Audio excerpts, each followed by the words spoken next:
Most people suffer in silence, trapped in cycles of manipulation, drained by someone who smiles while feeding on their peace.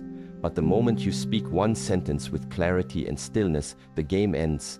You don't need to fight. You don't need to explain. Just this one sentence, and the narcissist feels something they cannot control. Your calm power. Stay until the very end, because once you say it, they'll never look at you the same again. Are you weary? Weary of the endless cycles, the emotional chess games, the feeling that you are constantly trying to grasp smoke? Imagine for a moment that there exists not a weapon, but a key. A key forged from understanding, so simple in its expression, yet so profound in its impact, that it can recalibrate how a manipulative mind perceives you, perhaps indefinitely. This isn't about incantations or clever retorts. It is about an awakening within, a quiet certainty that resonates with such authentic power that it subtly disarms. Journey with me, for the essence of this transformation, the final piece we will uncover, holds a power you truly need to grasp. This is the turning point. Before we can even whisper of such a transformative expression, we must first illuminate the landscape we are navigating. Picture an individual whose entire sense of existence, their very identity, is constructed upon a reflection, not their own authentic self, but an image they project outwards, demanding constant validation from the world around them. This is often the heart of the narcissistic pattern. It's less about inherent malice and more about a deep, echoing void within, a relentless hunger for affirmation, for control, for what is often termed narcissistic supply. Their interactions, you see, are rarely rooted in genuine human connection. Instead, they are often transactions aimed at extracting what they need: admiration, emotional reactions, attention, even conflict if it serves to make them feel potent or central. They possess a keen, almost intuitive ability to sense vulnerabilities, to mirror your deepest longings, to weave an illusion of unparalleled connection, especially in the nascent stages of an acquaintanceship or relationship.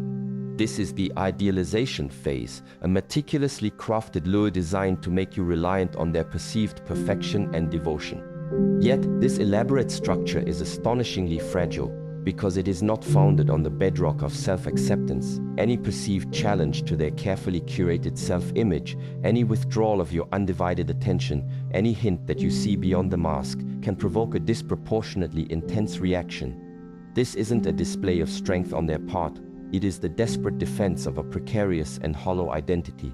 Their fundamental fear, therefore, isn't necessarily of you as a complete individual, but of what you might represent: a tiny fissure in their flawless facade, a potential interruption of that vital flow of supply, a loss of their carefully maintained control.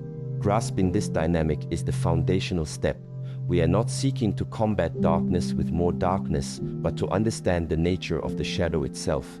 Many gentle souls, when confronted by such behaviors, instinctively try to bridge the gap with logic and heartfelt appeals. They articulate their feelings with care, attempting to make the other person see the hurt they inflict. They call upon fairness, empathy, shared humanity, and almost invariably, they find their efforts met with deflection, denial, or further entanglement, leaving them feeling drained, confused, and often more deeply manipulated than before. Why do these earnest attempts so often falter? It is because you are essentially trying to play a game of chess with someone who is playing an entirely different game on a different board, with rules they invent as they go along. Your appeals to empathy will not register if the capacity for genuine empathy is compromised, or if acknowledging your pain would necessitate a crack in their own self-perception of blamelessness. Your logic will be twisted, your words reframed, your intentions questioned. This is the hallmark of gaslighting and other manipulative tactics to make you doubt your own sanity, your own perceptions, your own worth. Trying to win by their rules or to make them play by yours is often a path to exhaustion. The energy you expend is precisely the supply they might be seeking. This is a crucial juncture in our understanding.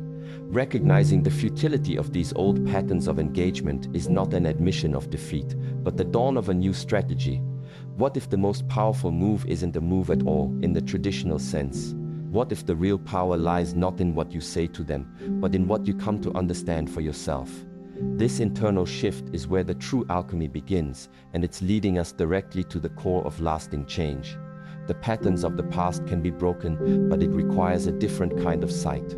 the fear we aim to touch upon in the narcissistic individual is not the kind of fear that leads to cowering or physical intimidation. That is not our purpose, nor is it a healthy foundation for any human interaction. Instead, the fear we speak of is more subtle, more existential for them. It is the fear of becoming irrelevant. It is the fear of their manipulations no longer landing, their hooks no longer finding purchase. It is the dawning realization that their carefully constructed power dynamic over you has dissolved, not through a struggle, but through your serene and unshakable withdrawal of belief in their narrative. Imagine a puppeteer whose strings are suddenly cut. The puppet doesn't fight back, it simply ceases to dance to their tune. The puppeteer's frustration, their fear, comes from this loss of control, this sudden inability to orchestrate the desired response. When you no longer react in the ways they have come to expect and rely upon with distress, with anger, with attempts to please, or with desperate pleas for understanding, you remove their leverage. You are no longer a predictable source of supply or a mirror for their grandiose self-image. This perceived emptiness, where your predictable reactions used to be, can be profoundly unsettling for them. This is not about being cold or cruel. It is about becoming an unwavering observer of your own inner state and a faithful guardian of your own boundaries. It is about recognizing that their reality, their perception of you, their demands do not have to become your reality. This detachment, this calm neutrality, is a language they are not equipped to easily counter because it starves their tactics of the emotional fuel they require. And the journey to this state of being is what we are truly exploring. It is this inner state that will eventually give rise to the sentence, or rather, the undeniable truth that changes everything. So, how do we cultivate this inner fortress, this serene detachment? It begins with a radical act of self-reclamation. For too long, perhaps, your emotional compass has been influenced or even dictated by their weather patterns, their moods, their approvals, their criticisms. The first step is to consciously, deliberately begin to source your validation, your sense of worth, and your emotional equilibrium from within yourself. This is not a quick fix. It is a practice, a daily commitment to honoring your own perceptions and feelings, even if, especially if, they contradict the narrative being presented to you. Start by meticulously observing your interactions without immediate judgment or reaction. Notice the patterns. When do you feel drained? When do you feel confused? What words or actions reliably trigger a desire in you to explain, to defend, to seek their approval? This observation is like mapping their playbook, but more importantly, it's mapping your own internal responses. The goal isn't to blame them, but to understand the dynamic and your part in unknowingly perpetuating it. For instance, do you find yourself over-explaining your simplest decisions? Do you apologize for things that are not your fault? These are often ingrained habits, learned responses to a controlling environment. As you become a more astute observer of these dynamics, you begin to create a small pocket of space between their action and your reaction. In this space lies your power. It is here you can choose a different response, one that is aligned with your own truth rather than their expectations. This might mean choosing silence over an argument, choosing a simple, non-committal statement over a lengthy explanation, or choosing to physically remove yourself from a situation that feels toxic or unproductive. Each time you do this, you are strengthening your internal locus of control. You are teaching yourself and subtly demonstrating to them that your inner peace is no longer available for their disruption. This journey of self-reclamation is deeply personal and can be challenging, especially if you have been conditioned to seek external validation or to prioritize the comfort of others over your own. It may involve grieving past hurts, acknowledging a sense of loss for the relationship you wished you had, and learning to sit with uncomfortable feelings without immediately trying to fix the external situation or the other person. Support systems, whether through trusted friends, therapy, or introspective practices like journaling or meditation, can be invaluable here. Remember, you are not just learning to deal with a narcissist, you are learning to fully inhabit yourself, perhaps for the first time. And this emerging self-possession is the bedrock of the quiet power we are aiming for. The truth is, the sentence we are journeying towards is less about a specific string of words and more about the unwavering conviction and altered state of being that lies behind any words you might choose or even the silence you might employ. It is the energetic signature of someone who has fundamentally disengaged from the narcissist's game, not out of anger or revenge, but out of a profound and peaceful self-recognition. When you truly cease to need their validation, when their criticisms no longer pierce your self-worth, when their attempts to provoke or manipulate you are met with a calm, almost indifferent neutrality, you have already spoken the most powerful sentence of all. Your entire demeanor shifts. Your energy no longer feeds their drama. You are no longer a reactive participant, but a composed observer of their attempts, if you choose to observe at all.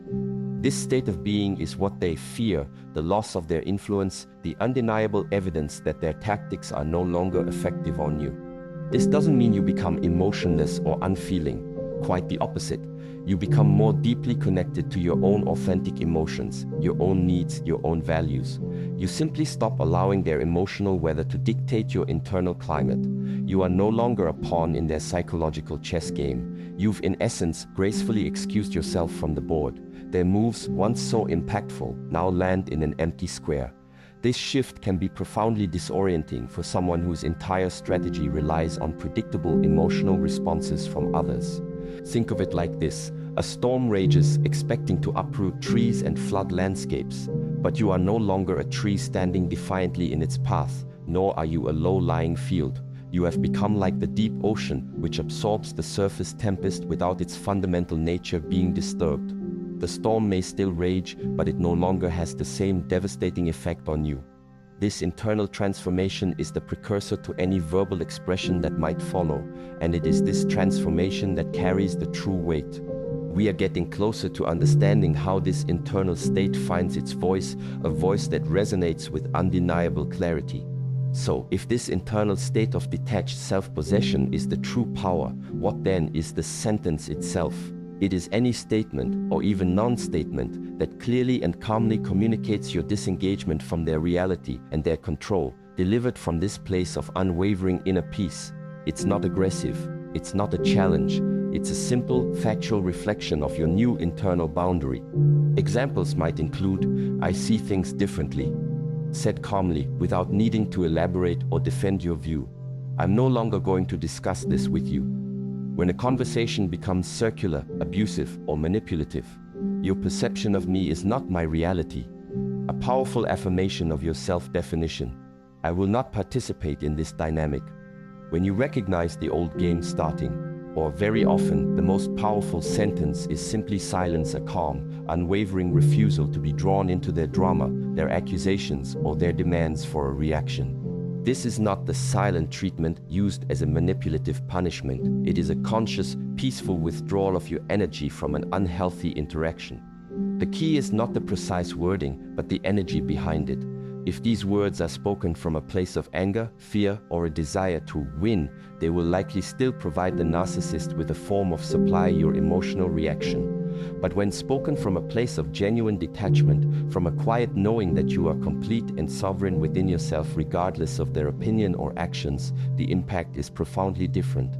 It's like drawing a line in the sand, not with a sword, but with a gentle, unshakable hand. They may try to cross it, they may rage against it, but the line remains because it is drawn from your core, not as a tactic against them, but as an affirmation of yourself. This is why so much of our journey here is about the internal work. Without that inner shift, any sentence is just words, easily dismissed or twisted. With that inner shift, even your silence becomes a statement of profound power. The narcissist, who is acutely sensitive to shifts in power dynamics and sources of supply, will sense this fundamental change in you. They will sense that their old buttons no longer work, that the well of your reactive energy has run dry for them. This is the fear of their irrelevance in your emotional world. The immediate aftermath of you embodying this new state and perhaps verbalizing it through such a calm, boundary-setting sentence can vary. Do not expect a sudden apology or a miraculous transformation in the narcissist. That is rarely how these dynamics unfold. More likely, you may initially see an escalation of their old tactics, an increase in manipulation, perhaps anger, narcissistic rage, attempts at guilt tripping, or even a sudden return to love bombing, all designed to pull you back into the familiar dance, to test if your new boundary is real. This is a critical testing period. If you revert to your old patterns of reacting, explaining, or defending, they will learn that your boundary is permeable and the dynamic will likely resume. However, if you can maintain your calm neutrality, your unwavering disengagement from their drama, consistently and without wavering, they begin to receive a new message. You are no longer a viable or reliable source of narcissistic supply for them in the way you once were. Their efforts are not yielding the desired emotional payoff. This is where the fear truly begins to manifest in their behavior towards you, not necessarily as overt terror, but as a dawning, uncomfortable recognition that they have lost their power over you. They may try to devalue you. You're cold, you've changed, you're no fun anymore, as a way to punish you for withdrawing or to provoke a reaction. They might attempt to triangulate, bringing in other people to pressure you or to make you jealous. Or, and this is a common outcome, they may begin to subtly or overtly disengage from you, seeking out new, more compliant sources of supply elsewhere. This disengagement, while potentially painful if you still harbor hopes for a different kind of relationship, is often the healthiest outcome for you in the long run. It signifies that your sentence embodied in your new way of being has been understood at the level that matters to them, the level of supply and control. It's vital to understand that this process is not about making them fear you in a way that gives you a sense of power over them. That would be to fall into a similar dynamic of control, just with the roles reversed. The true aim is to achieve a state of inner freedom for yourself, where their actions and opinions no longer dictate your emotional well-being. The fear in them is merely a byproduct of your empowerment, a sign that they recognize your newfound immunity to their manipulations. Your peace, your autonomy is the goal. Their reaction is secondary, an indicator, but not the prize. Imagine you are holding a specific frequency, a clear, steady note. The narcissist's typical mode of operation is to create dissonance, to throw your frequency off, to make you resonate with their chaotic energy. When you truly embody this new understanding and the sentence that comes from it, you are holding your note with such clarity and strength that their dissonant frequencies can no longer disrupt yours. They might try, but your signal remains pure. This unwavering adherence to your own energetic signature is, in itself, a powerful repellent to manipulative energies. They thrive on entanglement, on enmeshment. Your serene separateness offers them no purchase. This doesn't mean you become an unfeeling robot. You will still feel. You may feel sadness for the relationship that could not be, or frustration at past hurts. But these feelings will be yours, processed within your own healthy boundaries, not a reactive turmoil dictated by their latest maneuver. This distinction is crucial. You are reclaiming your emotional landscape. And this is a continuous practice, not a one-time fix. There will be moments of testing, moments where old habits might try to resurface. But with each conscious choice to return to your center, to your calm detachment, your new way of being becomes more ingrained, more natural. The beauty of this approach is that it is entirely about your own growth and healing. It doesn't rely on the narcissist changing, understanding, or approving. Your power comes from within. The sentence isn't a magic spell cast upon another. It is the outward manifestation of an unbreakable spell of self-love and self-respect that you have cast upon yourself. And that ultimately is a force more formidable and more enduring than any manipulative tactic. It's the quiet dawn after a long, tumultuous night. Let's consider the longer-term implications. When you consistently operate from this place of self-possession and healthy detachment, the entire dynamic with the narcissistic individual fundamentally alters. They may still exist in your life, especially if they are family members or workplace colleagues, but their ability to significantly impact your emotional state diminishes dramatically. You cease to be a primary target for their more intense manipulations because you are no longer a rewarding one. They learn, through repeated experience, that their efforts to provoke, control, or extract supply from you are met with a calm, unshakable boundary. This can lead to a few different long-term scenarios. Some narcissists may maintain a superficial, more distant relationship, keeping interactions brief and surface level because they sense they cannot get what they truly crave from you anymore. Others might largely withdraw, focusing their energies on individuals who are more easily influenced or more willing to provide the reactions they seek. In some rare instances, particularly if the narcissistic traits are less severe, your consistent modeling of healthy boundaries might even lead to a very slight, almost imperceptible shift in their approach to you, born more out of pragmatic adaptation than genuine change of heart. But you do not hold your breath for this. Your focus remains on maintaining your own peace and integrity. The most significant long-term implication, however, is for you. By cultivating this inner strength and learning to embody this sentence of self-sovereignty, you heal deep-seated patterns of codependency, people-pleasing, or self-abandonment that may have made you vulnerable in the first place. You develop a profound sense of self-trust and emotional resilience. You learn to navigate difficult relationships not by trying to change others, but by changing how you engage and by prioritizing your own well-being. This is a gift that extends far beyond your interactions with any single narcissistic individual. It transforms how you show up in all your relationships, fostering healthier connections built on mutual respect and genuine reciprocity. This journey, then, is not about a quick win or a verbal takedown. It's about a profound evolution of self. The sentence is merely the tip of the iceberg. The real mass, the real power, lies in the depth of your inner transformation. And this transformation is available to anyone willing to do the introspective work, to reclaim their energy and to stand firmly, yet peacefully, in their own truth. This is the path to lasting freedom. And as you walk this path, you'll find that the need for them to fear you becomes irrelevant. What matters is that you are free. The most potent understanding, the absolute core of this transformative power we've been exploring, isn't about crafting the perfect verbal weapon. It's not about outmaneuvering or intellectually dominating anyone. The single most impactful shift, the essence that will truly make a narcissistic individual perceive you in an entirely new, and perhaps for them, unsettling light, crystallizes in this realization: my inner peace is non-negotiable, and your access to my emotional world is no longer freely given. It is now earned through respect, and I no longer participate in dynamics that compromise my well-being. This isn't a sentence you necessarily have to recite verbatim. It is a fundamental truth that you live, breathe, and embody. It is the unwavering stance behind your calm, no, your serene silence, or your simple statement of, I will not continue this conversation. When a narcissist truly senses, not just hears, but viscerally feels that you have reached this point of unshakable self-possession, where their approval is irrelevant, their provocations are ineffective, and their attempts to control your emotional state are met with a calm, impenetrable boundary, that is when their perception of you changes forever. They recognize, on the only level that truly matters to their operating system, that you are no longer a viable source for what they need to extract. Their power over you has evaporated, not because you fought them, but because you elevated yourself beyond the game. This internal sovereignty is the ultimate key. Hold on to this. Cultivate this. It is your path to peace and authentic power.